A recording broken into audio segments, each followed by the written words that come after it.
गुफा में जाओगे तो एक बात का ख्याल रखना, सांपों का जोड़ा निकल आया तो उन्हें बिल्कुल ना छेड़ना, छुप कर उन्हें देखना, उन्हें पता ना चले कि तुम गुफा में मौजूद हो। शकील ने कहा, बाबा मैं तुम्हारी हिदायत पर पूरा पूरा अमल करूंगा। बूढ़ा शतरबान बोला, मैं तो यही चाहता हूँ कि तुम वहाँ ना जाओ। नाग और नागिन जब तन्हाई में मिलते हैं तो बड़े खतरनाक हो जाते हैं। शकील ने कहा, बाबा मैं छुप कर उन्हें एक नज़र देखूंगा और फौरन वापस चला जाऊंगा। बूढ़े शतरबान ने कोई जवाब ना दिया। शकील बोला, अच्छा बाबा मैं चलता हूँ। और शकील सलाम दुआ लेकर झोंपड़ी से निकल आया। अभी आधी रात होने में काफ़ी वक्त था। सुबह से बर्गर और सैंडविचेस खाते खाते शकील तंग आ गया था। वो जीप में बैठा और उसका रुख करीबी कस्बे की तरफ कर दिया। कस्बा वहाँ से जीप में 10-15 मिनट की मुसाफत पर था। शकील की जीप शतरबान की झोंपड़ी से चलकर गुफा के कदीमी खंडर के अकबी टीले के करीब से गुजर गई। ये वही टीला था जिसके पुराने कार में चंपाकली और नागपाल 4,500 बरस से नाग और नागिन के रूप में रह रहे थे। शकील की जीप टीले के करीब से शोर मचाती गुजरी तो उस वक्त चंपाकली और नागपाल दोनों सांप के रूप में कुंडली मारे अपने अपने सर जमीन पर रखे पड़े थे। जीप की आवाज़ पर अचानक चंपाकली ने अपना नागिन वाला सर उठाया। उसके बदन पर एक अनजानी सी घबराहट तारी हो गई थी। नाग नागिन के रूप में चंपाकली और नागपाल बहुत कम एक दूसरे से बात करते थे। एक तो इसलिए कि वो पूरी आवाज़ और पूरे जज्बात के साथ नहीं बोल सकते थे, दूसरे उनकी आवाज़ सरगोशियों में निकलती थी और उन्हें ऐसा लगता था कि वो किसी से डर कर या छुप कर बातें कर रहे हैं। लेकिन चंपाकली को अचानक सर उठाते देखकर नागपाल ने भी अपना सांप का सर उठाया और पूछा, क्या बात है चंपा? चंपाकली की नागनों वाली जुबान बार बार उसके मुंह से लहराती हुई बाहर निकल रही थी। वो शकील की जीप की आवाज़ को दूर जाते महसूस कर रही थी। सांप के कान नहीं होते। सांप अपनी जुबान को बाहर निकाल कर इर्द गिर्द की आवाज़ों को सुनता या महसूस करता है। ये भी कुदरत का एक करिश्मा है कि सांप अपनी 2 शाखा जुबान बाहर निकाल कर फिजा में पैदा होने वाली मौसमी तब्दीलियों और आवाज़ की लर्जिश को सिर्फ महसूस ही नहीं करता बल्कि आवाज़ को सुनता भी है। बास पेरों का कहना है कि सांप का जिस्म भी उसे आवाज़ों को सुनने में मदद देता है। चंपाकली ने कहा, मुझे कुछ घबराहट सी महसूस हो रही है। नागपाल ने कुछ परेशान सा होकर पूछा, अचानक घबराहट क्यों महसूस होने लगी? पहले तो ऐसा कभी नहीं हुआ। चंपाकली ने इंसानी आवाज़ की सरगोशी में कहा, मैं खुद हैरान हूँ। चंपाकली रेंग कर नागपाल के करीब आ गई। उसे बेचैनी महसूस हो रही थी। कहने लगी, नागपाल ऐसे लग रहा है जैसे कोई गैबी ताकत हम दोनों को एक दूसरे से जुदा कर रही है। अब नागपाल भी घबरा गया। उसने अपना सांप वाला सर चंपाकली के सर के साथ लगा दिया और कहा, ये तुम कैसी बातें कर रही हो चंपा? हमारा जन्म तो 1 लाख साल का है। हम 1 लाख साल तक साथ रहेंगे। चंपाकली ने एक हल्की सी आह भरी और बोली, मुझे मालूम है, फिर भी मुझे महसूस हो रहा है कि हमारी जुदाई करीब है। नागपाल ने उसे दिलासा दिया और कहा, ये महज तुम्हारा वहम है चंपाकली, ऐसा कुछ नहीं होगा। हम अपने इस जन्म का चक्कर एक साथ पूरा करेंगे। काश ऐसा ही हो। चंपाकली ने आज़ुर्दा लहजे में कहा और खामोश हो गई। शकील ने कस्बे की होटल नुमा दुकान से खाना वगैरह खाया और कुछ देर वहीं दुकान के बाहर चांदनी में कुर्सी पर बैठा रात के 12 बजने का इंतजार करता रहा। 11 बजे के करीब दुकान बंद होने लगी तो वह जीप में बैठकर कदीम गुफा के खंडर वाले टीले के अकब में आ गया। जीप उसने एक दरख्त के नीचे खड़ी की, थर्मास में से चाय निकाल कर पी और अपने फ्लैश गन वाले छोटे कैमरे को चेक किया। वो नाग नागिन के जोड़े की 1-2 तस्वीरें ज़रूर उतार कर ले जाना चाहता था। जब उसकी कलाई की घड़ी ने रात के 12 बजाए तो उसने कैमरा जेब में डाला और जीप से उतरकर गुफा की तरफ चल पड़ा। चांद आसमान के वस्त में चमक रहा था। अगरचे ये 13वीं का चांद था मगर 14वीं के चांद की तरह लग रहा था। जेबी टॉर्च की रोशनी डालते हुए वो गुफा की सुरंग में से गुजरकर वो सीधा तहखाने के खंडर में आकर ईंटों के एक ढेर के पीछे छुपकर बैठ गया।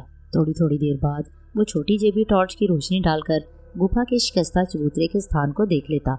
उसे वहां बैठे काफ़ी वक्त गुजर गया लेकिन सांपों का जोड़ा नमूदार ना हुआ। लेकिन वो बैठकर इंतज़ार करता रहा।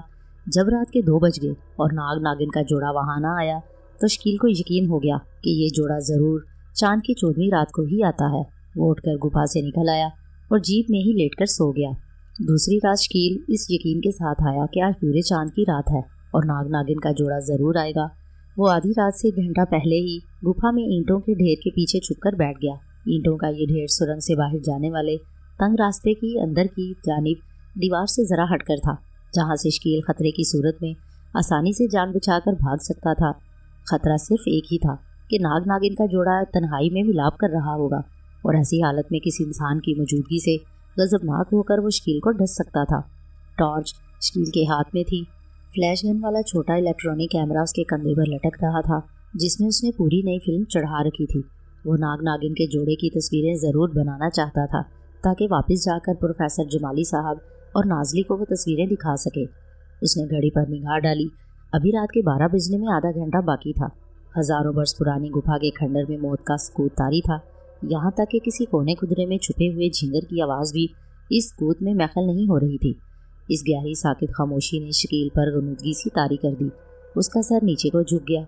वो सो नहीं रहा था लेकिन जाग भी नहीं रहा था। आलिम गनुदगी में था। इस दौरान आधी रात हो गई और बाहर आसमान पर चमकने वाला पूरा चांद गुफा के खंडर के टिब्बे के बिल्कुल ऊपर आ गया और उसके सुराग में से चांदनी की किरण निकलकर गुफा के स्थान पर पड़ी। गुफा की तारीकी में गुबार आलू धुंधली रोशनी हो गई और फिर गुफा के कोने में से चंपाकली और नागपाल नाग और नागिन के रूप में नमूदार हुए और आहिस्ता आहिस्ता रेंगते हुए स्थान के चबूतरे के सामने आकर एक दूसरे के पहलू में कुंडली मारकर फन खोलकर बेहिस्सो हरकत होकर बैठ गए। उनके चेहरे स्थान के शिकस्ता चबूतरे की तरफ थे। चबूतरे के अकब से उसी लम्हे नाग देवता सफेद सांप की शक्ल में नमूदार हुआ और हल्की सी फनकार की आवाज़ बुलंद हुई। चंपाकली का दिल नागिन के रूप में भी तेज तेज धड़कने लगा। कल रात से चंपाकली पर एक नामालूम सी घबराहट तारी थी। उसे ऐसे लग रहा था जैसे कोई अनहोनी बात होने वाली है।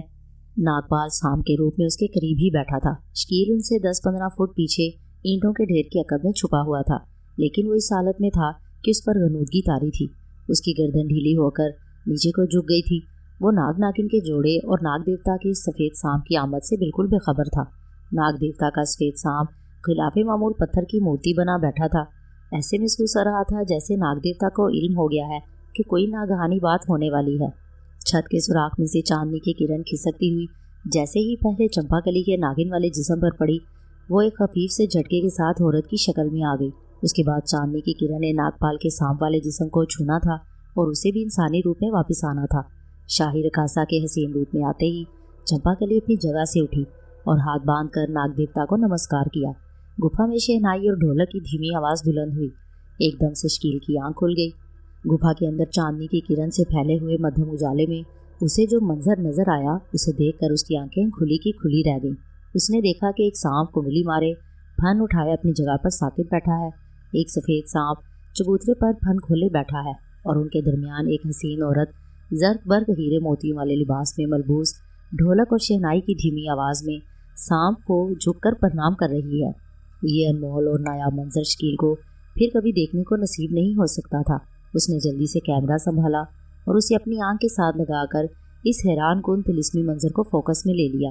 ऐसा करते हुए उसके हाथ से छोटी टॉर्च नीचे गिरी जिससे आवाज़ पैदा हुई। चंपाकली ने चौंक कर पीछे देखा। उसी लम्हे शकील ने कैमरे का बटन दबा दिया। फ्लैश गन की तेज चमक चंपाकली के चेहरे पर पड़ी। उसके हलक से एक चीख की आवाज़ निकली और उसने अपने दोनों हाथ आंखों पर रख दिए। एक लम्हे के लिए उसे ऐसा लगा जैसे उस पर आसमानी बिजली गिर पड़ी हो। यकलख्त गुफा में अनगिनत सांपों की दहशतनाक फनकारों की दिल दहला देने वाली फनकारें एक साथ गूंज उठी। शकील लरस गया। ऐसे लगा जैसे हजारों सांप उस पर हमला करने दौड़े आ रहे हैं। वो इंतहाई घबराहट में कैमरा संभालकर बाहर को भाग उठा। उसके जाते ही गुफा की फिजा पर मौत का सकूत गालिब आ गया। ढोलक और शहनाई की आवाज़ें डूब गईं। चंपाकली का जिस्म तेज हवा में नाजुक शाख की तरह कांप रहा था। उसने आंखों पर से हाथ उठाकर देखने की कोशिश की। उसको पहले तो कुछ दिखाई न दिया। उसकी आंखों के आगे तारे नाच रहे थे। उसने 2-3 बार आंखों को जल्दी जल्दी झपका और देखा कि वहाँ ना नाग देवता है और ना ही नागपाल। छत के सुराख में से आती चांदनी की किरण ऐन उस जगह पड़ रही थी जहाँ थोड़ी देर पहले नागपाल सांप के रूप में बैठा था और जिसे चांदनी की किरण के पड़ते ही इंसानी रूप में वापस आना था। मगर वहाँ अब सिवाय बिखरी हुई ईंटों के और कुछ भी नहीं था। चंपाकली ने स्थान की तरफ देखा। नाग देवता का सफ़ेद सांप भी गायब हो चुका था। चंपाकली की आंखें अभी तक चकाचौंध सी थीं। वो दीवानावार गुफा की छत और धुरो दीवार को देखने लगी। ये आसमान से बिजली गिरी थी? देवताओं का कहर नाजिल हुआ था? यह क्या हुआ था? चंपाकली को कुछ इल्म नहीं था। बस एक बिजली सी कड़की थी और सिवाय चंपाकली के सब कुछ गायब हो गया था। नाग देवता गायब हो गया था। नागपाल सांप के रूप में गायब हो गया था। ढोलक की थाप, घुंघरों की झनकार, शहनाइयों की आवाज़, सब कुछ गायब हो गया था, ख़त्म हो गया था। उसने पलटकर नाग देवता के स्थान की तरफ देखा। स्थान का चबूतरा जो चंद लम्हे पहले नाग देवता और नागपाल की मौजूदगी में जिंदगी की धड़कनों से सरशार था, अब उस पर मुर्दनी छाई हुई थी। उस पर वीरानी बरस रही थी। गुफा की हजारों बरस कदीम फजा जो थोड़ी देर पहले घुंघरों की झनकारों, ढोलक की थाप और शहनाई की निशात अंगेज आवाज़ों से गूंज रही थी, अब उस पर मौत का सकूत तारी था। छत के छोटे शिगाफ से आती चांदनी की किरणें फीकी पड़ गईं और इस फीकी उदास रोशनी में चंपाकली को पहली बार गुफा की छत से लटकते हजारों बरस पुराने जाले नजर आए। उसे पहली बार एहसास हुआ कि वक्त हजारों बरस की मंजिलें तय कर चुका है। शिगाफ से आती चांदनी की फीकी किरण अभी दीवार से दूर थी। उसके दीवार को छू लेने के साथ ही चंपाकली ने भी इंसानी शक्ल से नागिन के रूप में बदल जाना था। चंपाकली के अंदर जैसे एक तूफान सा उठा। आंखों के आगे आसमानी बिजलियां सी चमकी, कानों में बादलों की क़यामत खेज गरज बुलंद हुई। उसने आत्मा और जिस्म की पूरी शक्ति से नागपाल को आवाज़ दी, नागपाल, मेरे प्यारे पतिदेव, तुम मुझे अकेली छोड़कर कहाँ चले गए हो? मुझे आवाज़ दो। 7 समंदर पार से, 7 आसमानों के पार से, 7 ज़मीनों के अंदर से, तुम जहाँ भी हो मुझे आवाज़ दो। मेरे पास वापस आ जाओ नागपाल। नागपाल, तुम्हारे बगैर मेरी एक पल की ज़िंदगी भी मौत के बराबर होगी। मैं तुम्हें नाग देवता का वास्ता देती हूँ, मेरे पास वापस आ जाओ नागपाल।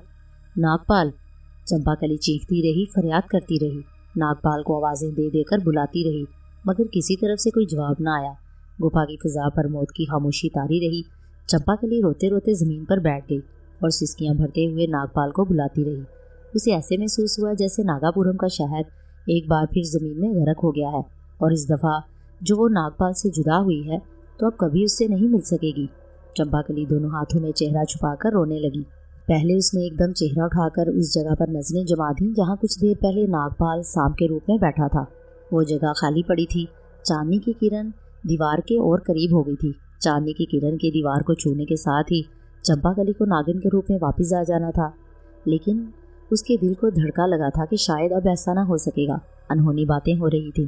चंपाकली इस बात से भी खौफजदा थी कि इससे पहले 4500 सालों में एक बार भी ऐसा नहीं हुआ था कि गुफा में चंपाकली और नागपाल नाग देवता की चांद रात की चौकी भरने आए। नाग देवता भी हाजिर हो, चंपाकली शाही रकासा के रूप में जाहिर हो चुकी हो और फिर एक बिजली सी चमकी हो, एक चकाचौंध सी पैदा हो गई हो और नाग देवता और नागपाल अचानक गायब हो गए हो। उसने चीख चीख कर नागपाल को आवाज़ें दी, रो रो कर उसे पुकारा, मगर किसी तरफ से कोई उसे जवाब नहीं मिला। चंपाकली खौफजदा नज़रों से चांदनी की किरण को देखने लगी जो आहिस्ता आहिस्ता दीवार के करीब होती जा रही थी। कुछ पता नहीं था कि चांदनी की किरण के दीवार तक पहुंचने के बाद उस पर क्या गुजरने वाली थी, क्या अनहोनी होने वाली थी।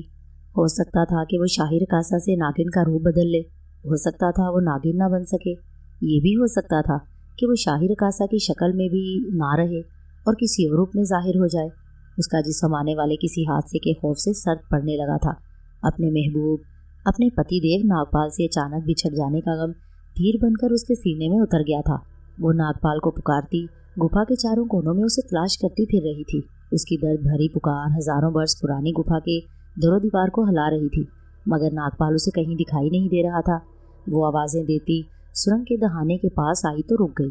उसे इंसानी शक्ल में वहाँ से बाहर जाने की इजाज़त नहीं थी। वो वहीं से वापस मुड़ी तो उसे चांदनी की किरण की धीमी रोशनी में ईंटों के पास कोई चीज़ पड़ी हुई नजर आई। चंपाकली ने उसे झुककर उठाया और गौर से उलट पलट कर देखने लगी। ये शकील की छोटी जेबी टॉर्च थी जो वो घबराहट में वहीं छोड़ गया था। चंपाकली की उंगलियां टॉर्च के बटन पर गईं तो उसने उसे ज़रा दबा दिया। बटन के दबते ही टॉर्च में से रोशनी निकलकर दीवार पर पड़ी। चंपाकली ने घबरा कर टॉर्च वहीं फेंक दी। वो डर गई। इस टॉर्च को वो अग्नि देवी के कहर व गज़ब की अलामत समझकर नाग देवता के विनान स्थान के सामने जाकर हाथ बांधे सर झुकाकर दो जानू बैठ गई और फरियाद की कि नाग देवता महाराज, मुझसे अगर कोई खता हो गई है तो मुझे माफ़ कर दें। अचानक उसे ख्याल आया कि चांदनी की किरण दीवार के पास पहुंच गई होगी और उसके शाही रकासा से नागन बनने का वक्त आन पहुंचा होगा। उसने पलटकर दीवार की तरफ देखा। चांदनी की किरण दीवार पर आ गई थी। चंपाकली के जिस्म पर एक लर्जिश सी तारी हो गई। वो इस गम से निढाल थी कि चांदनी की किरण गायब होते ही वो नागन बन जाएगी और फिर खुदा जाने नागपाल से कभी मुलाकात हो या ना हो। वो तो नाग देवता के हुक्म से इस गुफा और टीले के बाहर कहीं नहीं जा सकती। वो नागपाल को कैसे तलाश करेगी? चांदनी की किरण दीवार पर पहुंचने के फौरन बाद गायब हो गई क्योंकि चांद गुफा की छत वाले शिगाफ से आगे निकल गया था। चंपाकली ने आंखें बंद कर लीं। अब उसे एक हल्का सा झटका लगना था और उसके इंसानी जिस्म को सांप के जिस्म में तब्दील हो जाना था। आंखें बंद किए वो इस तब्दीली के लिए तैयार हो गई। वक्त लम्हा ब लम्हा गुजरता चला गया लेकिन उसे कोई झटका ना लगा। उसने आंखें खोल कर अपने आप को देखा। वो नागिन नहीं बनी थी। उसकी आंखों में आंसू आ गए। वो भुला दी गई थी, फरामोश कर दी गई थी। आकाश के सारे देवता उसे छोड़ गए थे। कोई उसका हामी और मददगार नहीं था। नागपाल भी उसे छोड़ गया था। नाग देवता भी उसे छोड़ गया था, जिसकी हजारों वर्ष से वो चौकी भर रही थी।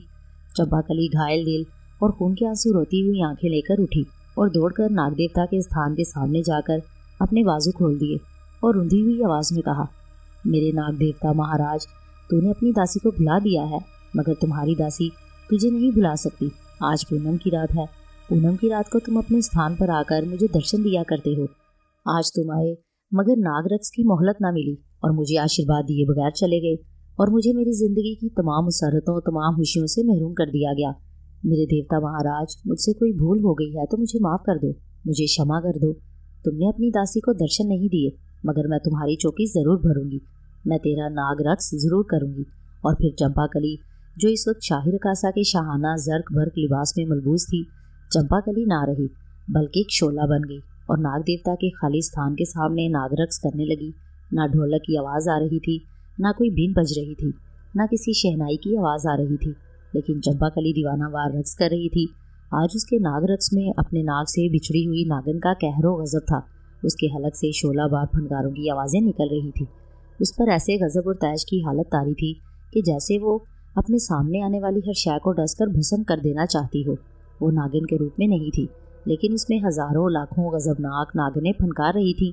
कभी वो अपने सुनहरी बालों वाले सर को शीशनाग के फन की तरह एक झटके से ऊपर उठाती और कभी अपनी दोनों हथेलियों को फन की तरह खोलकर गैज़ो गजब के साथ ज़मीन पर जोर से मारती, जैसे अपने दुश्मनों को बारी बारी डसकर मौत की नींद सुला रही हो। ये वो दुश्मन थे जिन्होंने उसे अपने नागपाल से, अपने नाग देवता से, नाग देवता के आशीर्वाद से महरूम कर दिया था। रक्स की गर्दिशों के साथ खौफनाक बगोले की तरह रक्स करते हुए जब उसे ये ख्याल आता कि वह अपने दूसरे जन्म के 1,00,000 साल का चक्कर नागपाल के बगैर कैसे बसर करेगी, तो उसकी आंखों के आगे अंधेरा छा जाता और उसके रक्स की गर्दिशें, उसके रक्स के बिगोले क़यामत बर्पा करने वाली आंधी बन जाते। चंपाकली का जिस्म पसीने में शराबूर हो गया था। ना जाने रक्स की वो कौन सी गर्दिश थी कि जिसका झटका लगने से उसके गले का लॉकेट टूटकर तहखाने के कोने में गिर पड़ा था और चंपाकली को उसकी खबर तक न हुई। सोने के इस छोटे साइज के लॉकेट पर सांप का नक्श खुदा हुआ था। रक्स करते करते चंपाकली का जिस्म थकन से चूर हो गया। अपने ही रक्स के दायरों में उसके मोती उलझने लगे, लड़खड़ाने लगे और वह थक हार कर नाग देवता के स्थान के आगे गिर पड़ी और हिचकियां भरकर रोने लगी। उसके होंठों से एक ही जुमला बार बार निकल रहा था, नागपाल, मेरे नागपाल, तुम तो मुझे छोड़कर ना जाते। ऐन उसी लम्हे स्थान के पीछे से सफ़ेद रोशनी का गुबार सा उभरा और बढ़ते बढ़ते उसकी रोशनी सारी गुफा में फैल गई। चंपाकली ने ज़मीन पर औंधे पड़े पड़े सर उठाकर अश्कालूद आंखों से स्थान की तरफ देखा। स्थान पर नाग देवता सफ़ेद सांप के रूप में विराजमान था। चंपाकली तड़प कर उठी और दोनों हाथ जोड़कर उसने अपना सर नाग देवता के आगे झुका दिया। तब उसे नाग देवता की आवाज़ सुनाई दी। ये आवाज़ जैसे दूर से आ रही थी। नाग देवता ने कहा, चंपाकली, मैंने तेरी चौकी स्वीकार की, तुम्हारा नाग रक्स कबूल किया और मैं तुम्हें अपना आशीर्वाद भी देता हूँ, लेकिन ये मेरा तुम्हें आखिरी आशीर्वाद है और मेरे आगे तुम्हारा ये रक्स आखिरी नाग रक्स है। आज के बाद हज़ारों चांद रातें आएंगी, लेकिन मैं किसी चांद रात को तुम्हें दर्शन देने नहीं आऊँगा और तुम किसी चांद रात को इस गुफा में नाग रक्स करने नहीं आओगी। ये हमारी आखिरी मुलाकात है। ये सुनकर चंपाकली के तो होश उड़ गए। उसकी समझ में नहीं आ रहा था कि इतनी कड़ी सज़ा आखिर उसे किस जुर्म के बदले दी जा रही है। नागपाल की जुदाई के बाद ये दूसरा बड़ा सदमा उसे पहुंचाया जा रहा था। उससे ना रहा गया। उसने हाथ बांधकर पूछा, नाग देवता, मैंने कौन सा ऐसा पाप किया है जिसकी मुझे इतनी खौफनाक सज़ा दी जा रही है? आखिर मेरी खता क्या है? मैं तो पूनम की हर रात की तरह नागपाल के साथ आपके दर्शन करने और आपकी चौकी भरने यहाँ आई थी। मुझे नहीं पता फिर क्या हुआ। एक बिजली सी मेरी आंखों में चमकी और एक लम्हे के अंदर सब कुछ खत्म हो गया। आप भी मुझसे रूठकर अपने स्थान से चले गए। मेरा पति देव नागपाल भी मुझसे बिछड़ गया। मैं रोती रही, चीखती रही, रो रो कर आपको पुकारती रही, नागपाल को आवाज़ें देती रही, मगर किसी ने मेरी ना सुनी। कोई मुझे ये बताने ना आया कि मैं कौन सा महापाप कर बैठी हूँ। अब आपने मुझे मेरी ज़िंदगी की सबसे बड़ी सज़ा सुना दी है और मुझे जन्म जन्म के लिए अपने दर्शनों से, अपने नाग रक्स से और मेरे नागपाल से महरूम कर दिया है। चंपाकली ने आंसू बहाते हुए कहा, नाग देवता, मेरे अजीम देवता, कम अज़ कम मुझे मेरी खता तो बता दीजिए। नाग देवता ने कहा, तुम ने नाग देवता की सबसे बड़ी शर्त को तोड़ दिया है। तुमने वो काम किया है जिसके करने से तुम्हें और नागपाल दोनों को मना किया गया था। सुनो, नागापुरम शहर के गरक होने के बाद जब तुम्हें और नागपाल को एक साथ दूसरा जन्म दिया गया था तो तुम्हें कहा गया था कि तुम अपने टीले वाले ठिकाने से निकलकर एक खास हद के अंदर अंदर रहोगे, ना उस हद से बाहर जाओगे और ना आज के ज़माने के किसी इंसान का सामना करोगे। तुम्हें खबरदार किया गया था कि अगर तुमने ऐसा करने की गलती की तो उसके नतीजे के तुम खुद जिम्मेदार होगे, लेकिन तुमने उस शर्त की पालना नहीं की और आज रात इस गुफा में तुम्हारा आज की दुनिया के एक इंसान से आमना सामना हो गया और उस इंसान ने तुम पर रोशनी फेंक कर तुम्हारी तस्वीर उतार ली। तुम उसे भी नहीं समझ सकोगी कि आज के ज़माने में जो तुम्हारे ज़माने से 4,500 वर्ष आगे का ज़माना है, किसी पर रोशनी डालकर उसकी तस्वीर कैसे उतारी जाती है।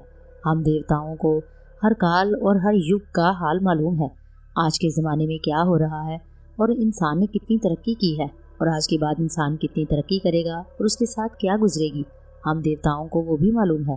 चंपाकली ने बड़ी आजिज़ी से कहा, लेकिन नाग देवता महाराज, इसमें मेरा कोई कसूर नहीं। मैं गुफा से निकलकर उस इंसान के पास नहीं गई, मैंने तो उसे देखा तक नहीं।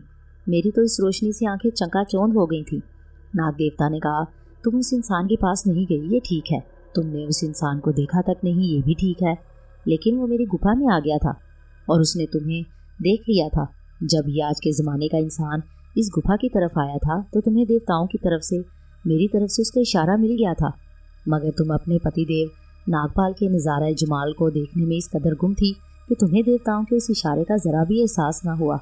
और आज के ज़माने का वो इंसान जिसकी काया के पदार्थ हम 4,500 वर्ष पहले के देवताओं और इंसानों की काया के पदार्थों से बिल्कुल मुख्तलिफ हैं, रोशनी के ज़रों के साथ अपने जिस्म के पदार्थों को साथ लेकर हमारे जिस्मों में दाखिल हो गए, तुम्हारे और नागपाल के जिस्मों में हलूल कर गए और उन सिमादी अज्जा के एक दूसरे से तसादुम के बाद एक रद्द-ए-अमल शुरू हो गया।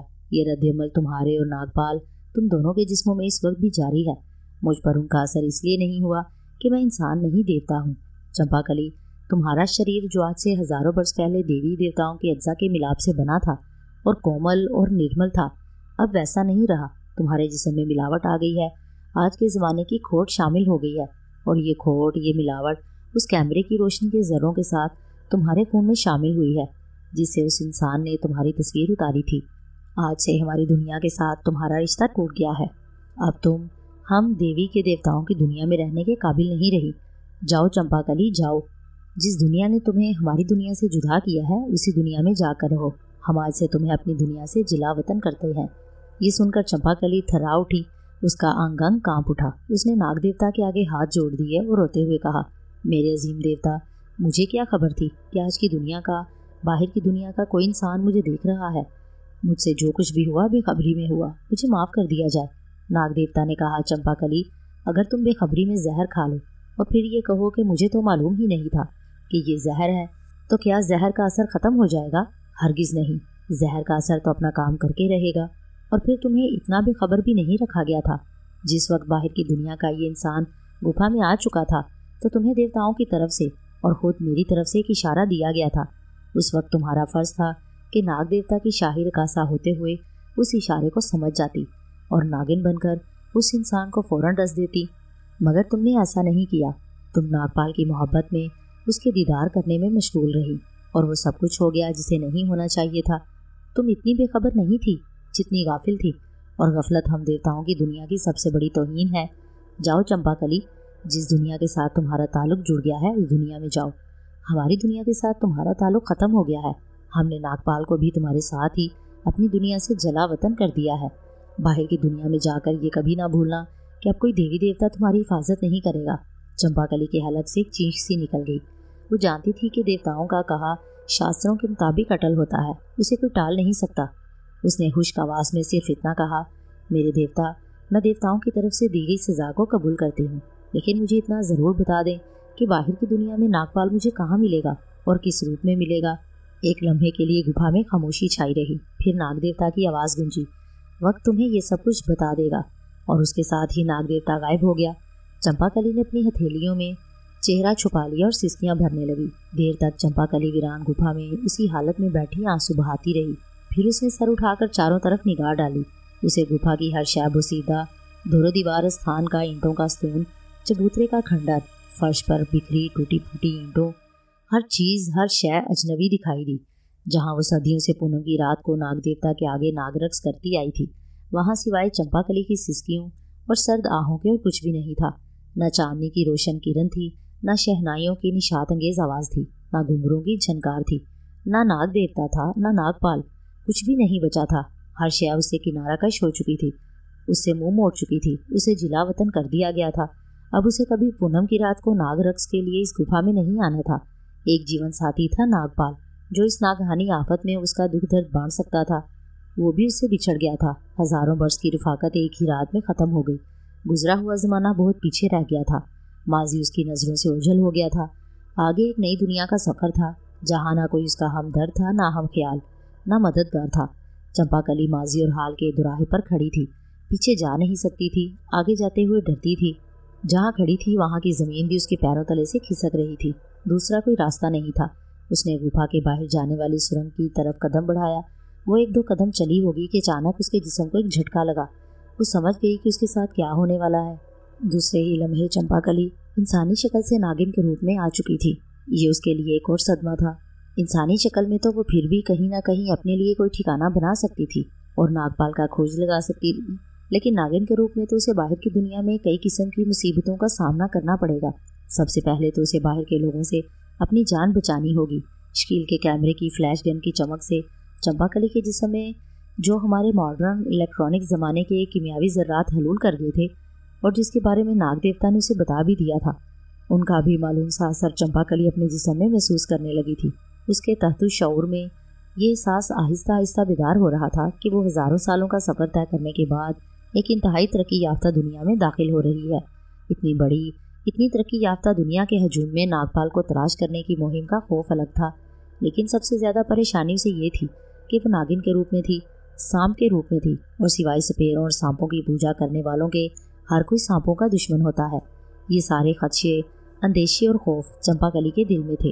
جب اس نے گپھا سے باہر جانے والی سرنگ کی طرف رینگنا شروع کیا، سرنگ میں گھوپ اندھیرا تھا، مگر ناگن کے روپ میں چمپا کلی اندھیرے میں بھی دیکھ سکتی تھی۔ سرنگ سے باہر آ کر چمپا کلی رک گئی۔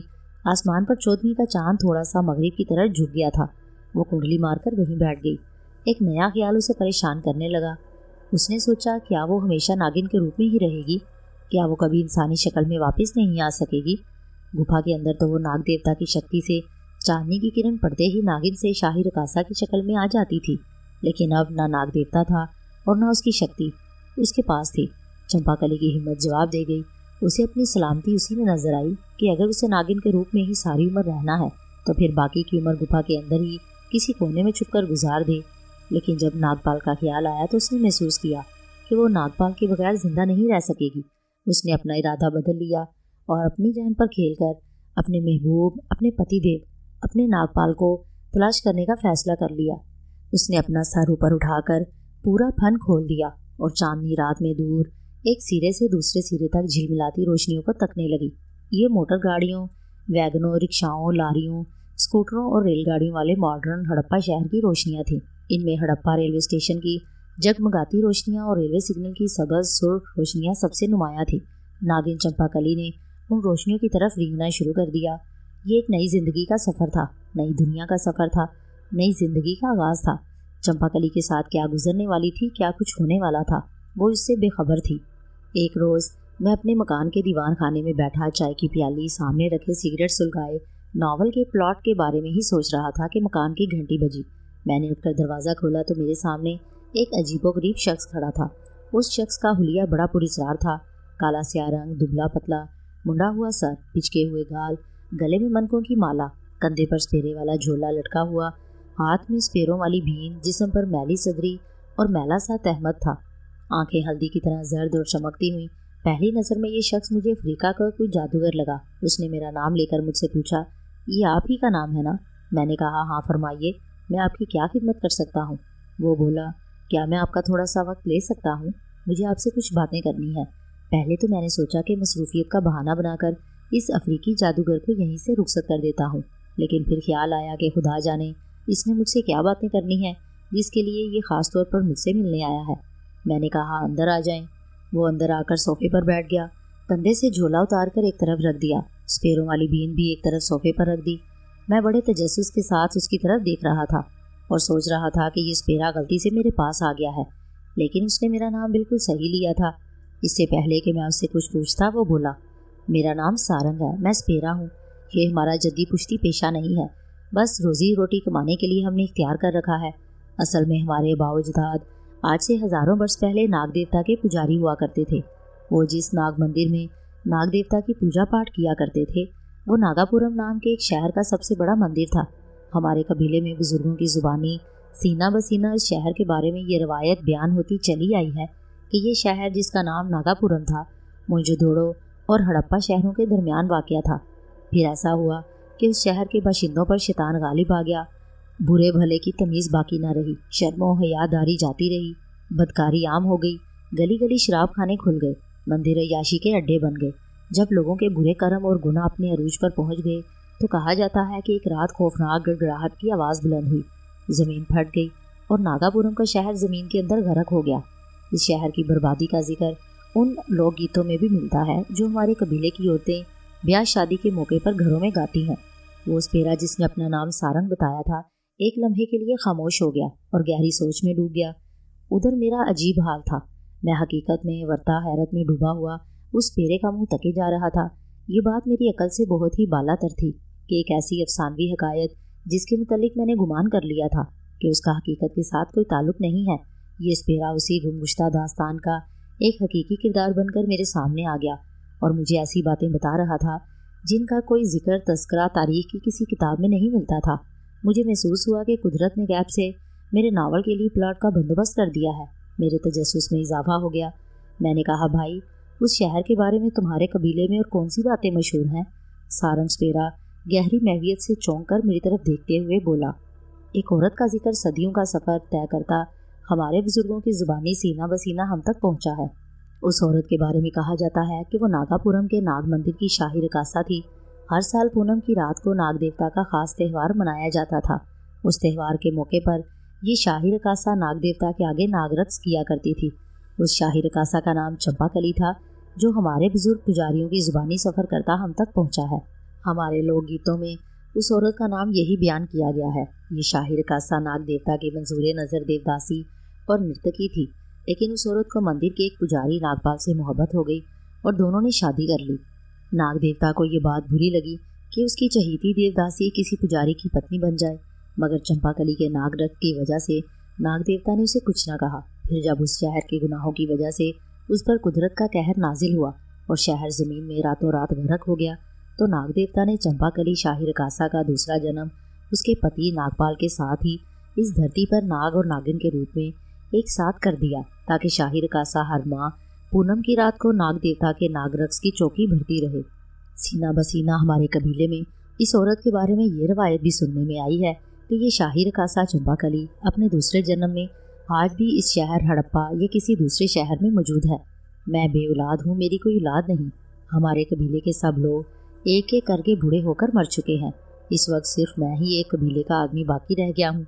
मैं इस ख्याल से परेशान रहने लगा कि मेरे बाद हमारे सदियों पुराने पुजारी आबाओ अजदाद का कोई नाम लेने वाला बाकी नहीं रहेगा।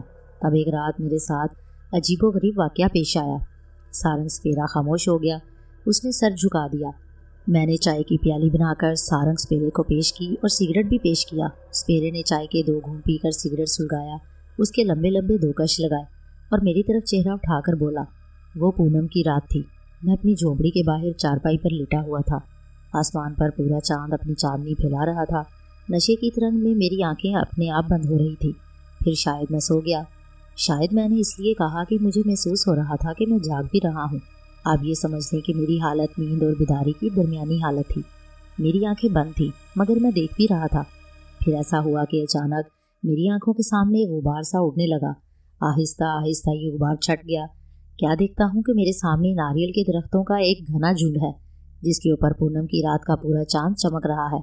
उसकी किरणें दरख्तों की नाजुक शाखों और पत्तों में से छन छन कर नीचे पड़ रही हैं, जहाँ एक बेहद हसीन औरत नाग देवता की तरह आसन जुमाए बैठी है।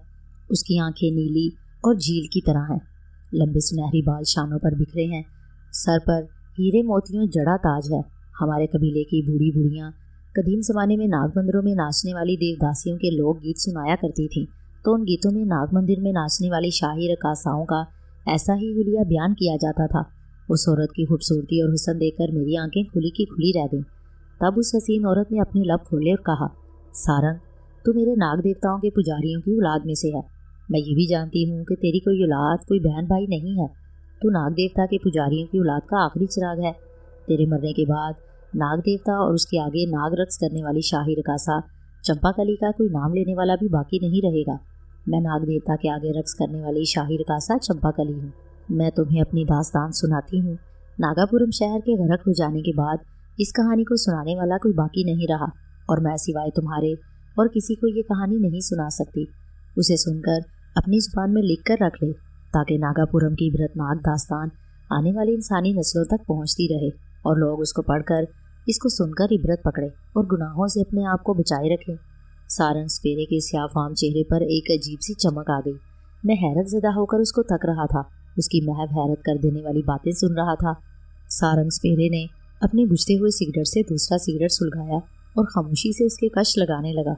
मुझे उससे ये पूछने की हिम्मत नहीं पड़ रही थी कि उससे पूछूं फिर क्या हुआ। वो एक लंबा सांस भरकर बोला, फिर उस हसीन तरीन औरत ने मुझे अपनी ज़िंदगी की और आज से 4-5 हज़ार बरस पहले ज़मीन में गरक हो जाने वाले शहर नागापुरम की अलमगेज़ और इबरतनाक दास्तान सुनाई नहीं बल्कि दिखाई। उसने मेरी आंखों पर अपना हाथ रख दिया। उसके हाथों की उंगलियों में से हीना और चंदन की खुशबू की लिपटें निकल रही थी। जब उसने अपना हाथ मेरी आंखों पर से उठाया तो उसकी दास्ताने गम के सारे वाक़यात एक एक करके मेरी निगाहों के सामने से गुजरने लगे।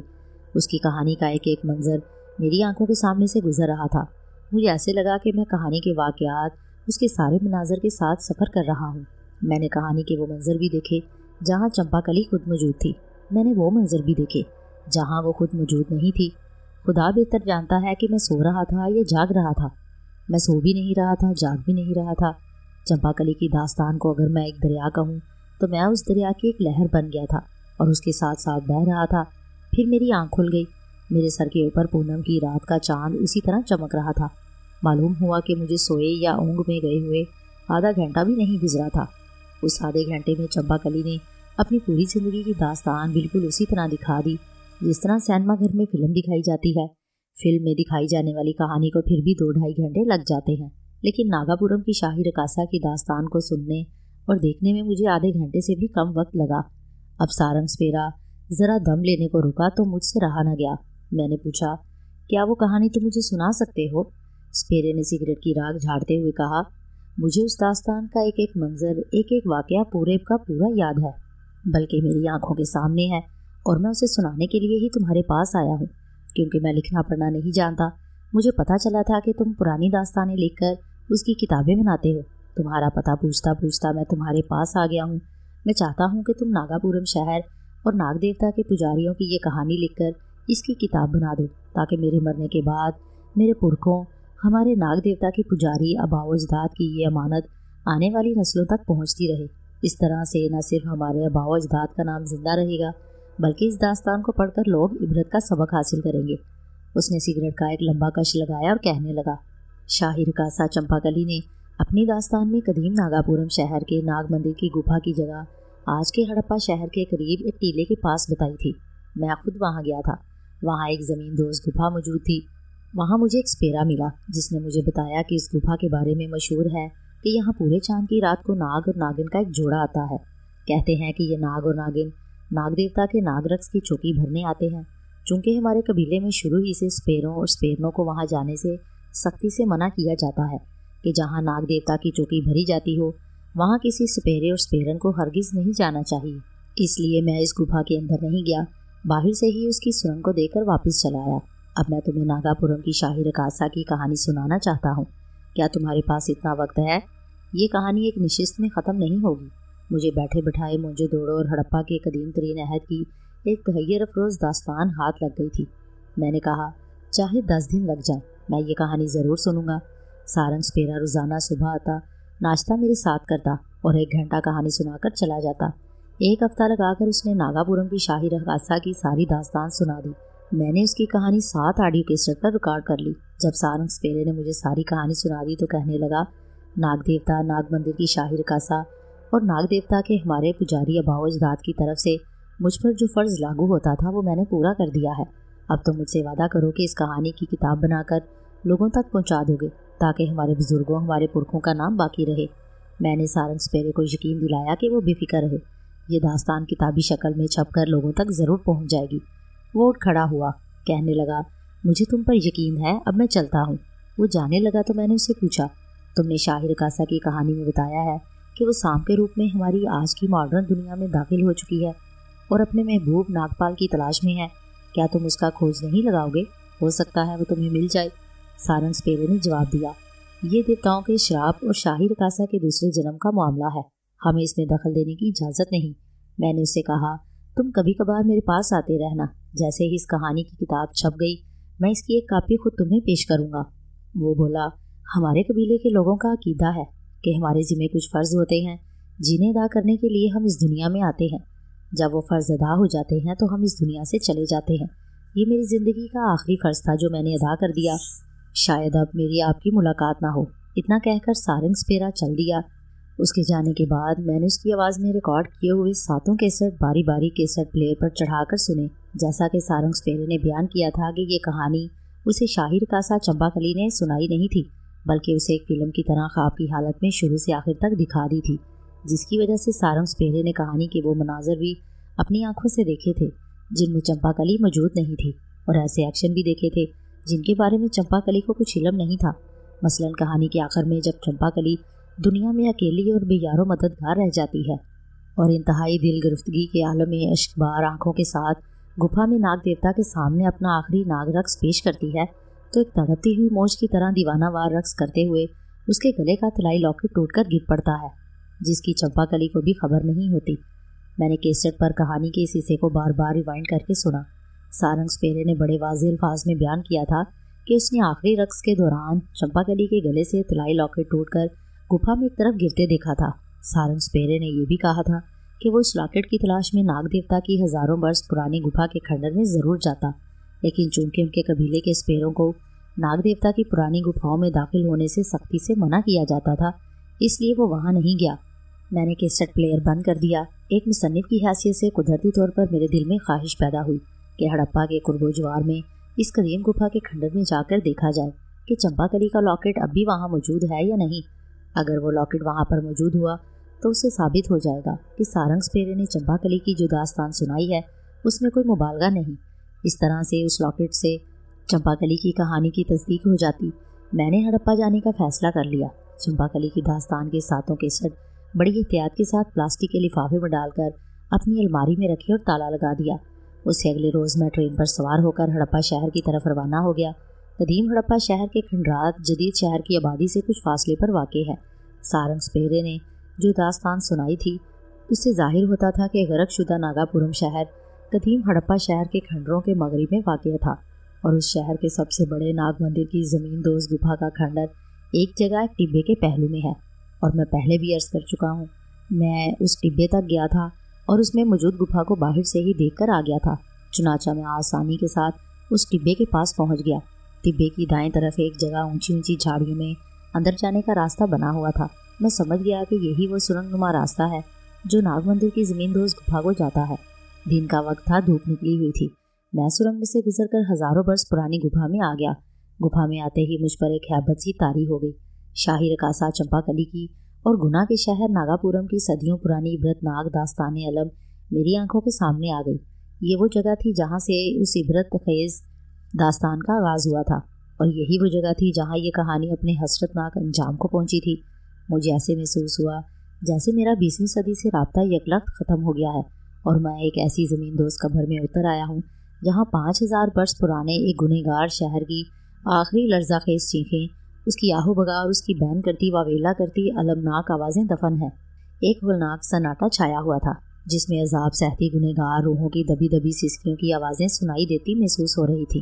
میں نے جلدی سے اپنے آپ کو سنبھالا۔ سرنگ میں سے باہر کے دن کی روشنی اندر آ رہی تھی۔ میں جلدی سے اینٹوں کے اس ڈھیر کی طرف گیا جس کے بارے میں سارنگ سپیرے نے اپنی کہانی میں بیان کیا تھا کہ آخری رقص کے وقت شاہی رکاسا چمپاکلی کے گلے کا لاکٹ ٹوٹ کر وہاں گرا تھا۔ میں جھک کر لاکٹ تلاش کرنے لگا۔ اینٹوں کے ڈھیر کے پاس اندھیرا تھا۔ میرا ہاتھ کسی شے پر پڑا۔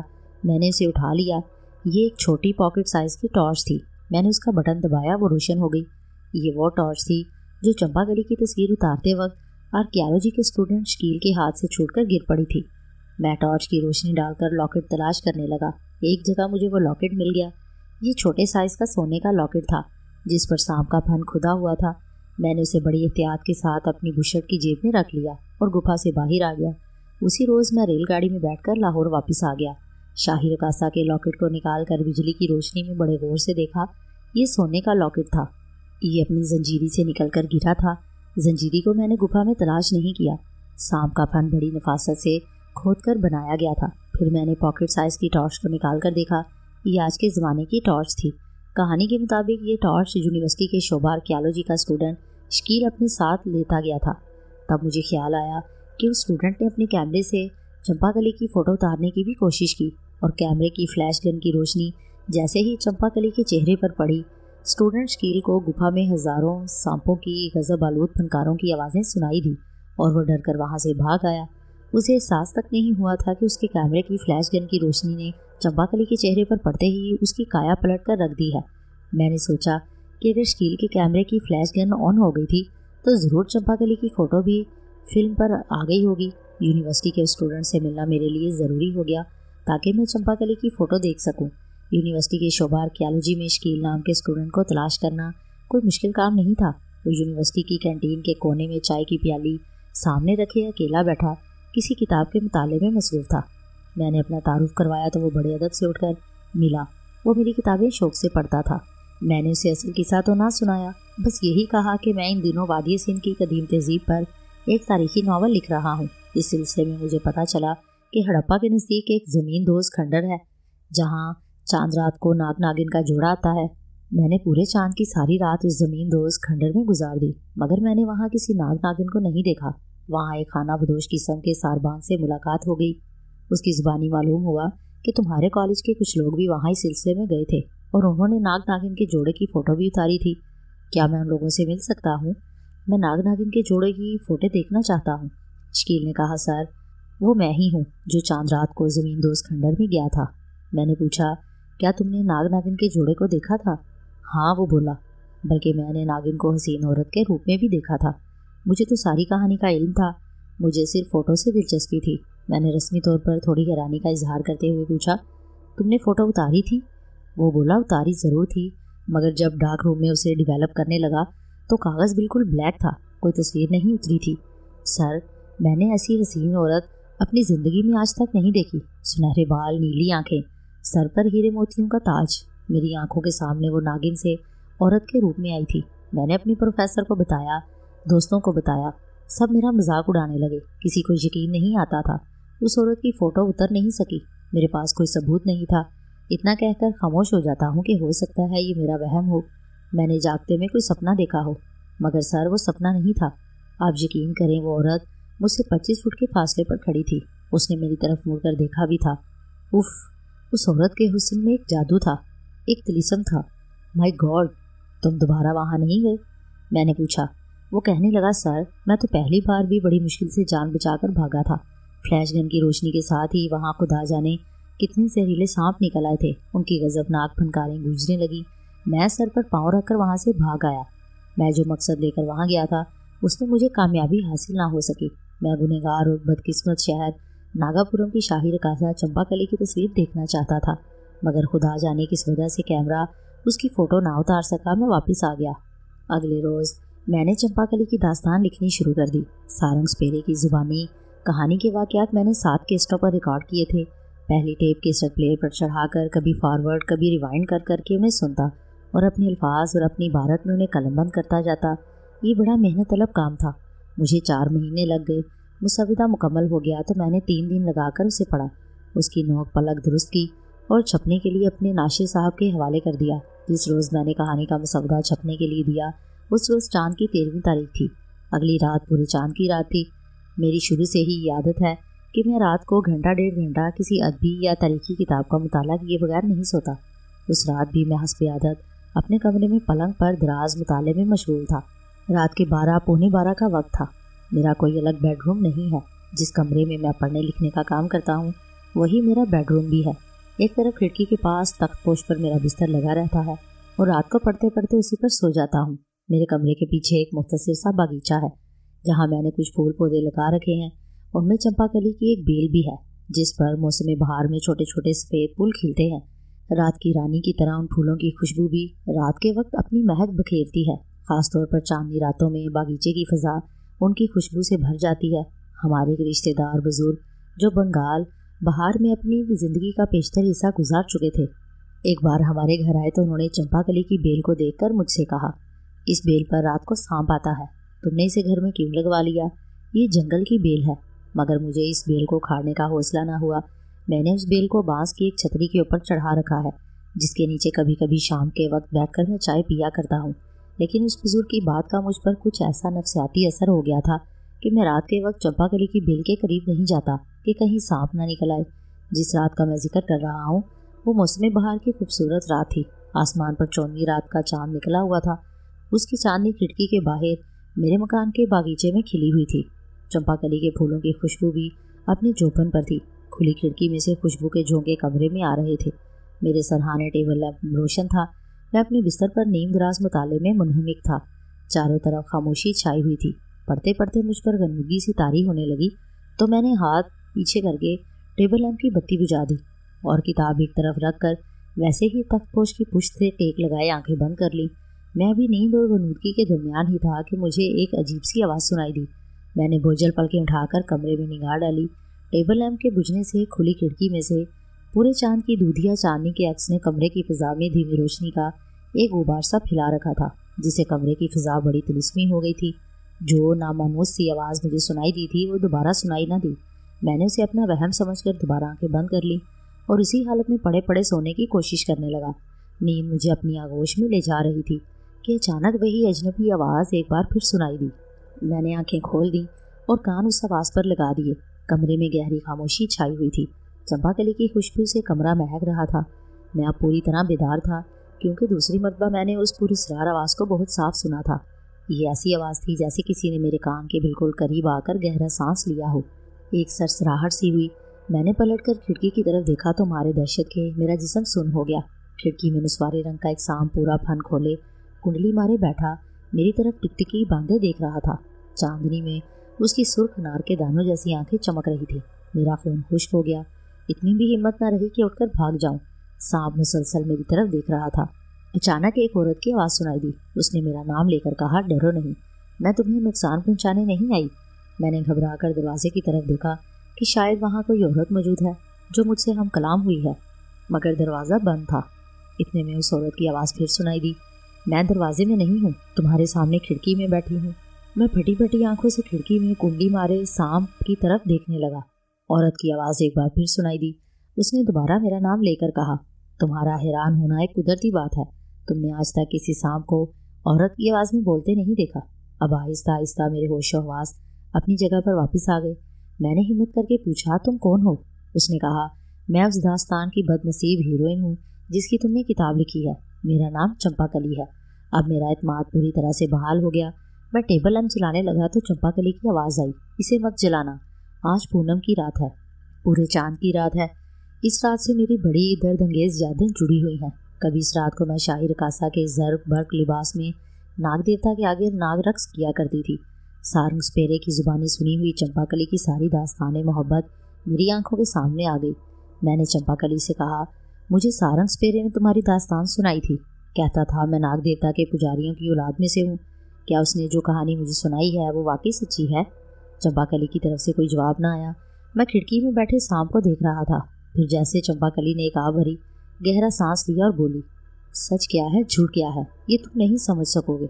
जो चंपाकली आज से 5000 वर्ष पहले गरकशुदा शहर नागापुरम के नाग देवता के सामने नाग रक्स किया करती थी, वो नागिन के रूप में तुम्हारे सामने बैठी है। तुम्हें इससे ज़्यादा और क्या सबूत चाहिए? मेरा खौफ दूर हो चुका था। उसकी जगह मुझ पर चंपाकली की आवाज़ और उसके सांप के रूप की हैबत तारी हो गई थी।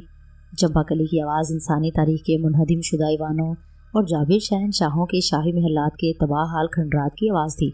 ये इंसानी इज़्ज़ो नदामत की आवाज़ थी, इबरत की आवाज़ थी, जो इंसान को उसका भूला हुआ सबक याद दिलाती थी कि दुनिया की हर शय फ़ना हो जाने वाली है, अव्वल व आखिर फ़ना है, सिर्फ अल्लाह ताला की ज़ात को बका है, सिर्फ अल्लाह ताला की ज़ात बाकी रहेगी। وہ غیر فانی ہے، لا فانی ہے، لاسانی ہے۔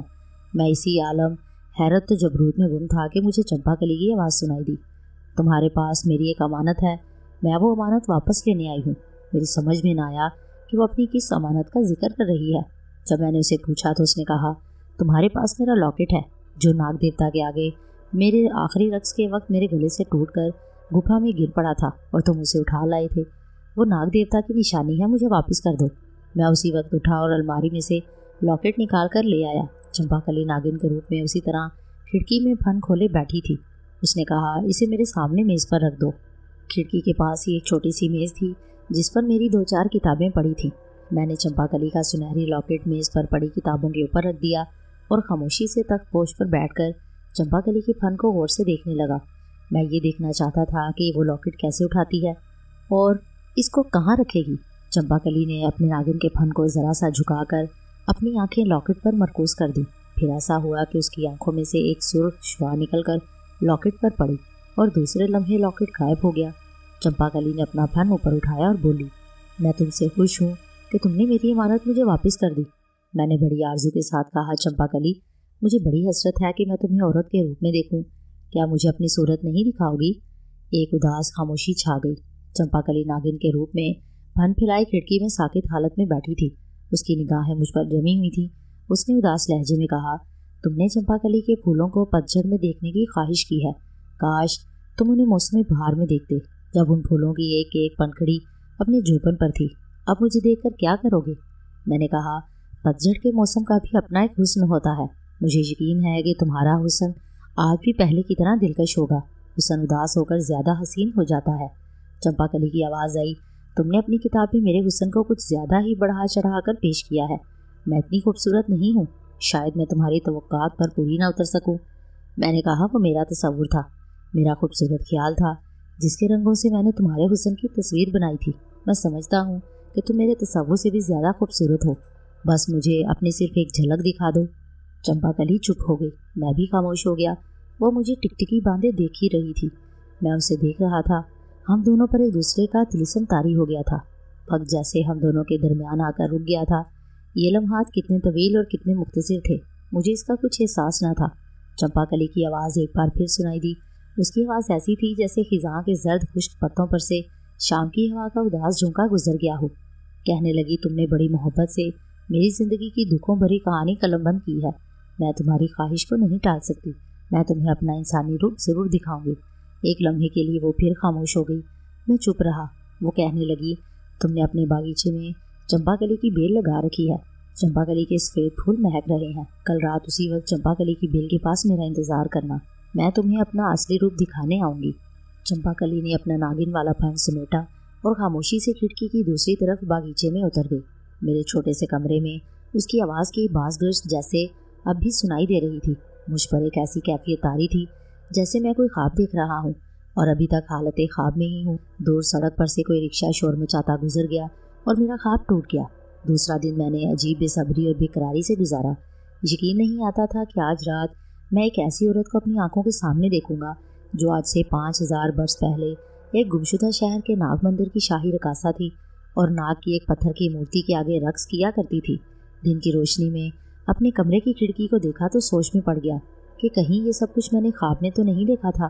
یہ کیسے ہو سکتا ہے کہ ایک سانپ آ کر کھڑکی میں بیٹھ جائے اور عورت کی آواز میں مجھ سے باتیں کرنے لگے؟ ضرور یہ میرے تخیل کی کارگزاری ہے، کیونکہ میں نے چمپا کلی کی پوری داستان قلم بند کی ہے اور ابھی اس کا اثر مجھ پر غالب ہے۔ پھر خیال آتا کہ نہیں، ایسا نہیں ہے۔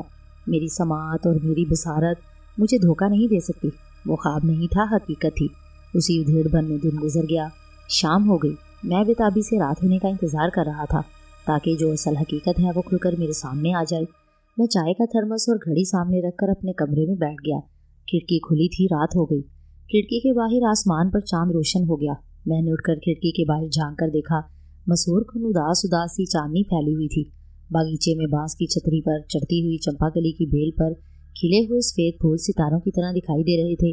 جیسے جیسے رات گہری ہوتی گئی خاموشی چھانے لگی۔ میں نے چائے کی تیسری پیالی حلق میں اتارنے کے بعد گھڑی پر نگاہ ڈالی۔ گھڑی رات کے 11:15 بجا رہی تھی۔ ابھی آدھی رات نہیں ہوئی تھی۔ چمپا کلی کو آدھی رات کے بعد ظاہر ہونا تھا۔ میں اٹھ کر باغیچے میں آ گیا۔ چمپا کلی نے کہا تھا، चंपा कली की बेल के पास मेरा इंतजार करना। घड़ी मैंने अपनी कलाई पर बांध ली। मैं सफ़ेद फूलों से भरी हुई छतरी से कुछ फासले पर घास पर बैठ गया। चंपा कली शायद नागन के रूप में आएगी। घास पर जरा सी सरसराहट महसूस होती तो मैं चौंक कर इधर उधर तकने लगता कि कहीं वो नागिन के रूप में ना आ गई हो। बार बार घड़ी पर वक्त देखता। चांद आसमान के वस्त में बागीचे पर अपनी नूरानी किरणें बखेर रहा था। चारों तरफ गहरी खामोशी थी। अचानक हवा का एक हल्का सा नरमो नाजुक झोंका मेरे चेहरे को छूकर गुजर गया। हवा के इस झोंके में मुझे एक ऐसी खुशबू का एहसास हुआ जो इससे पहले मैंने ज़िंदगी में कभी महसूस नहीं की थी। ये खुशबू ना मोती के फूल की खुशबू थी, ना गुलाब की खुशबू थी और ना नरगिस के फूल की खुशबू थी। थोड़ी देर पहले बगीचे में जो चंपा कली की बेल के फूलों की खुशबू फैली हुई थी, ये पूरी सरार खुशबू उस पर भी गालिब आ गई। हवा का झोंका गुजर गया, मगर जो खुशबू अपने साथ लाया था वो मेरे एहसासात को अभी तक मुअत्तर किए हुए था। मैं हर सांस के साथ उसकी महक को महसूस कर रहा था। हैरत की बात है, उस खुशबू ने मेरे सांस को भी खुशबूदार कर दिया था। अब उस खुशबू के नरमो नाजुक झोंके बार बार आने लगे और उन्होंने बागीचे की फिजा को खुशबू से भर दिया। ये मॉडर्न ज़माने की किसी परफ्यूम की खुशबू नहीं थी। लगता था ये किसी माफूकुल की तरह दुनिया से आने वाली नाकाबिले फहम खुशबू है जो सैकड़ों सदियों का सफ़र तय करके मेरे बागीचे में उतर आई है। मैं टिकटिकी बांधे सफ़ेद फूलों से ढकी हुई बांस की छतरी को देख रहा था। अचानक मुझे पायल की धीमी धीमी झनकार सी सुनाई दी। ये झनकार बागीचे के जनूबी कोने में से आ रही थी और लम्हा बलम्हा करीब होती जा रही थी। मैं पलकें भी नहीं झपका रहा था। चांदनी में उस शय को देखने की कोशिश कर रहा था जो दिखाई नहीं दे रही थी। आखिर वो मुझे नजर आ गई। पहले वो एक ह्योला सा लगा। आहिस्ता आहिस्ता ह्योले का गुबार दूर हो गया और मेरी आंखों के सामने 5000 साल पहले नाग के बुत के सामने रक्त करने वाली चंपा कली शाही रकासा के जर्क बर्क लिबास में जाहिर होकर खड़ी थी। मेरी आंखें उसके हुस्न से चकाचौंध होकर रह गईं। मैंने इतनी हसीन औरत इससे पहले कभी नहीं देखी थी। उसके सुनहरी बाल नीम उड़ियाँ शानों पर लहरा रहे थे। सर पर सफ़ेद और सुर्ख हीरे जवाहरात से जड़ा छोटा सा ताज था। गले में सुनहरी लॉकेट था। कानों में नीलम के बूंदे थे। नीली आंखें चांदनी रात में सितारों की तरह चमक रही थीं। चेहरे का हुस्न ऐसा था कि लगता था कोई दूसरा चांद ज़मीन पर उतर आया है। वो स्याह रेशमी लिबास में मलबूस थी जिस पर टिके हुए हीरे जवाहरात में से किरणें फूट रही थी। मुझ पर उसके हुस्न ने जादू सा कर दिया। जिस खुशबू का झोंका मैंने पहली बार महसूस किया, अब उस खुशबू ने मुझे जैसे अपनी आगोश में ले रखा था। कोशिश के बावजूद मेरी जुबान से एक लफ्ज़ भी नहीं निकल रहा था। चंपा कली ने मेरी इस कैफियत को महसूस कर लिया। उसके गुलाब की पंखड़ियों जैसे होंठों पर हल्की सी मुस्कुराहट नमूदार हुई। कहने लगी, मैं चंपा कली हूँ, तुम्हारी ख्वाहिश को टाल नहीं सकती।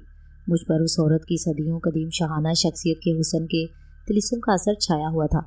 मैं आईना हैरत बना उसके सामने बैठा था। मैंने इस तिलिस्म को तोड़ने की कोशिश करते हुए कहा, चंपा कली, दुनिया की कोई ज़ुबान तुम्हारे हुस्न को बयान नहीं कर सकती। मैं भी अपनी किताब में तुम्हारे हुस्न बेमिसाल को बयान नहीं कर सका। लगता है तुम उस दुनिया की मखलूक नहीं हो, जैसे आसमानों से उतरी हुई कोई हूर हो। चंपा कली ने ख्वाब जैसी आवाज़ में कहा। एक बार मेरे नागपाल ने भी ऐसा ही कुछ कहा था। उसके होंठों की मुस्कुराहट गायब हो गई। उसने सर्द आ भरी और बोली, अपने नागपाल के नाम पर मैं तुम्हें अपना नाग रक्स दिखाती हूँ। शायद ये मेरा आखिरी रक्स हो। ये कहकर उसने अपने दोनों हाथ अपने सीने पर बांध लिए और अपना सर झुका दिया। उसके जिस्म पर एक लर्जा सा तारी हो गया। ऐसे लग रहा था जैसे जंगली लौब की कोई नाजुक शाख तेज़ हवा में कांप रही हो। उसके बाद उसने अपना नाग रक्स शुरू कर दिया। ये बहिना वही नाग रक्स था जिसकी तफसील मुझे सारंग सपेरे ने सुनाई थी और जिस रक्स को एक एक हरकत एक एक लर्जिश के साथ मैं इस किताब में बयान कर चुका हूँ। लेकिन सुनकर लिखने और देखकर लिखने में ज़मीन आसमान का फ़र्क है। जिस क़यामत खेज़ और वहशत खेज़ वालेहानापन से मैंने चंपा कली को अपनी आंखों के सामने रक्स करते देखा, उसे शायद मैं कभी बयान ना कर सकूँगा। इस रक्स को मेरी आंखों ने देखा था और आंखें देख सकती हैं, बयान नहीं कर सकती, लिख भी नहीं सकती।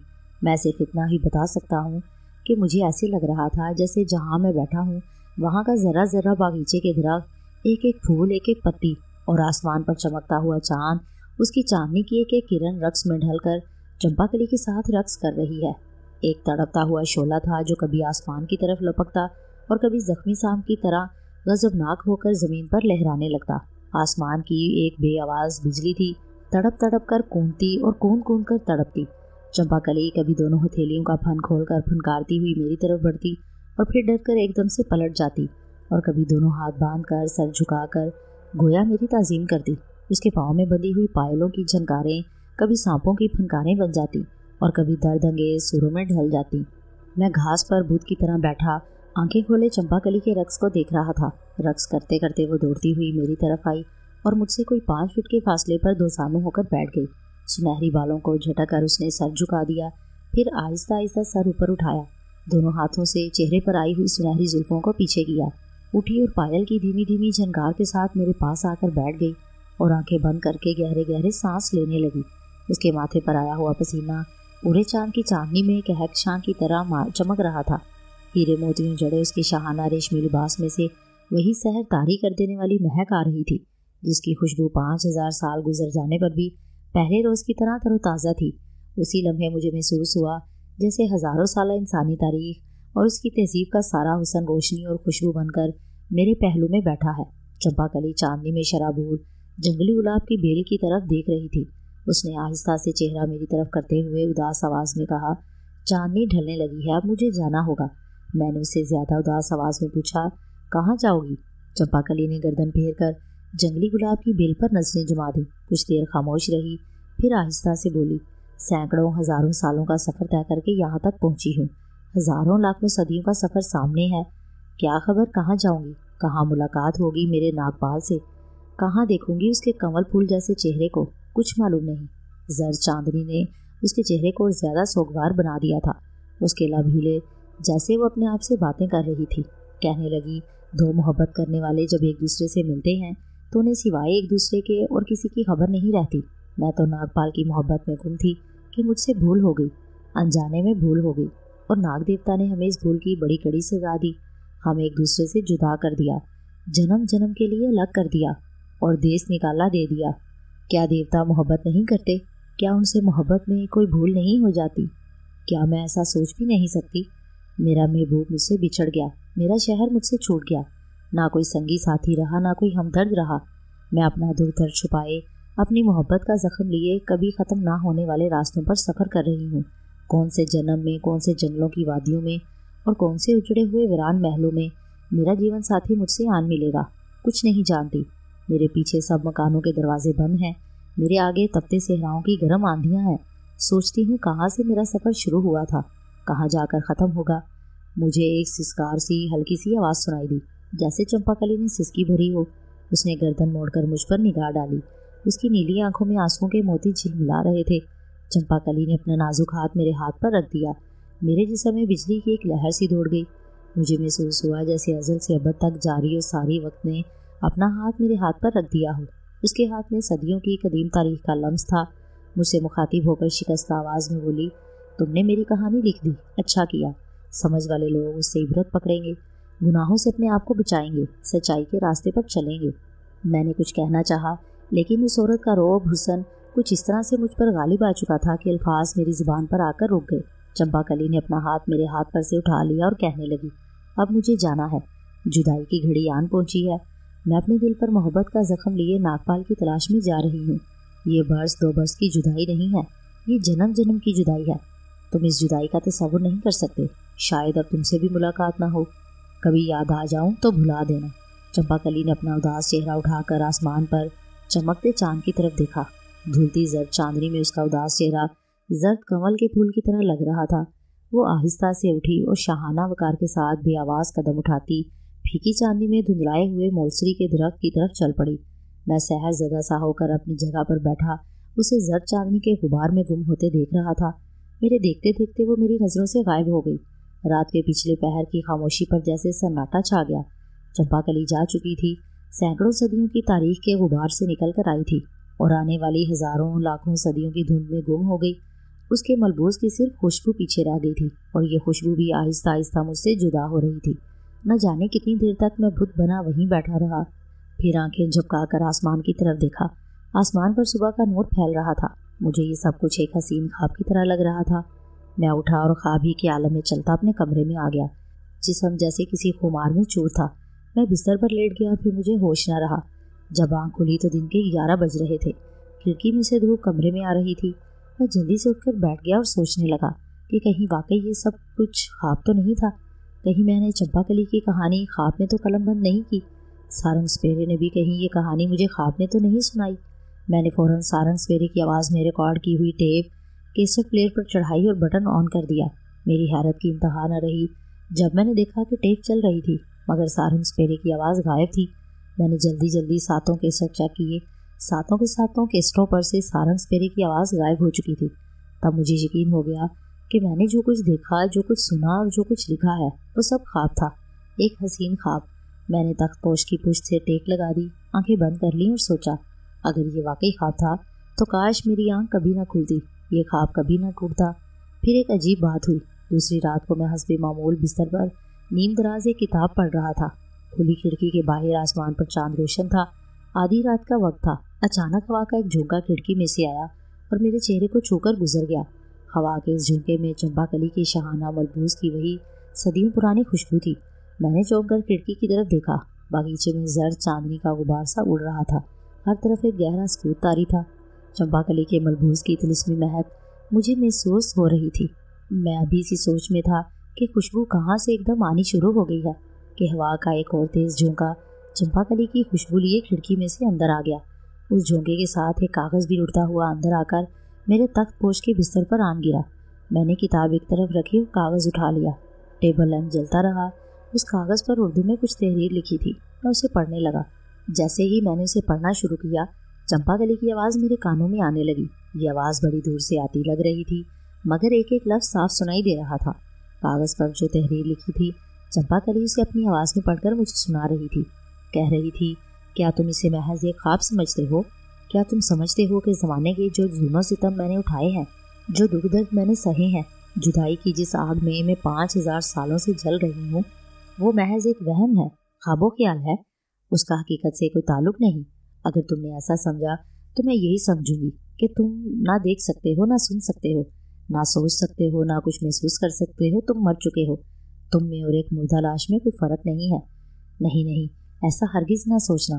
چمپا کلی کی کہانی کوئی وہم و خیال نہیں ہے، یہ تاریخ کی بہت بڑی حقیقت ہے۔ یہ الگ بات ہے کہ تاریخ کے وہ راگ جن پر چمپا کلی کی دردناک داستان درج تھی ایک بدقسمت شہر کے ساتھ ہی زمین میں دفن ہو گئے، لیکن تمہیں میں نے اپنی داستان محبت لکھنے کے لیے چن لیا، اور جب تم نے میری داستان لکھ لی تو میں نے تمہاری کیسٹوں پر سے سارنگ سپیرے کی آواز غائب کر دی، کیونکہ اب اس کی ضرورت نہیں رہی تھی۔ اس کے باوجود اگر تم کہو کہ یہ سب کچھ ایک خواب تھا تو یہ تمہاری سمجھ کا قصور ہوگا۔ میں ایک حقیقت ہوں، اور کل رات میں ایک زندہ جیتی جاگتی عورت کے روپ میں تمہارے پہلو میں بیٹھی تھی۔ یاد رکھو، خواب اور حقیقت کے درمیان بڑا معمولی سا فرق ہوتا ہے۔ کچھ خواب حقیقت کے زیادہ قریب ہوتے ہیں، جس طرح کبھی کبھی انسان حقیقت میں کچھ ایسے واقعات دیکھتا ہے جن پر خواب کا گمان ہوتا ہے، ایسے ہی بعض خواب ایسے ہوتے ہیں جو خواب نہیں ہوتے، حقیقت ہوتی ہے، انہیں ہمارا وہم خواب بنا دیتا ہے۔ تم نے جو کچھ دیکھا، جو کچھ سنا، وہ خواب نہیں تھا، حقیقت تھی، اور چمپا کلی اس حقیقت کا ثبوت ہے، جو 5000 سالوں سے جنم جنم کے دوزخوں میں اپنے گناہوں کی سزا بھگت رہی ہے۔ بس میں تمہیں یہی کہنے آئی تھی۔ چمپا کلی کے دور سے آتی آواز خاموش ہو گئی۔ سرد آہوں جیسی آواز کی باز گشت بھی ماضی کے دور دراز شکستہ گنبدوں میں جا کر گم ہو گئی۔ نہ اس کے ریشمی لباس کی سرسراہٹ تھی، نہ اس کے پیروں کی پائل کی جھنکار باقی تھی۔ چمپا کلی کی آواز کے خاموش ہوتے ہی کاغذ پر لکھی ہوئی تحریر بھی غائب ہو گئی۔ اس کی خوشبو ابھی تک آ رہی تھی۔ میں اٹھ کر باغیچے میں آ گیا۔ شبنمی گھاس نے میرے پاؤں بھگو دیے۔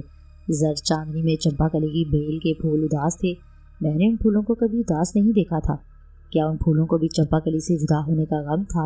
میں نے پہلی بار چمپا کلی کا نام لے کر اسے پکارا۔ جواب میں خاموشی، ایک لمبی خاموشی تھی۔ میں کمرے میں آ گیا۔ میں نے ٹیبل لیمپ بجھا دیا۔ کمرے میں زرد چاندنی کا نور سا پھیل گیا۔ کھلی کھڑکی میں سے موسری کا درخت سر جھکائے خاموش تھا، جیسے مراقبے میں ہو۔ چمپا کلی کی خوشبو مجھ سے آہستہ آہستہ جدا ہو رہی تھی، اور پھر یہ خوشبو بھی غائب ہو گئی۔ 5000 سالوں کی قدیم تاریخ کے گمنام دھندلکوں میں گم ہو گئی۔ ایک اداسی، ایک گہرا سکوت چھا گیا۔ کیا یہ خواب میں دیکھی ہوئی حقیقت تھی یا خواب میں دیکھا ہوا کوئی خواب تھا؟ اس کا فیصلہ میں آپ پر چھوڑتا ہوں۔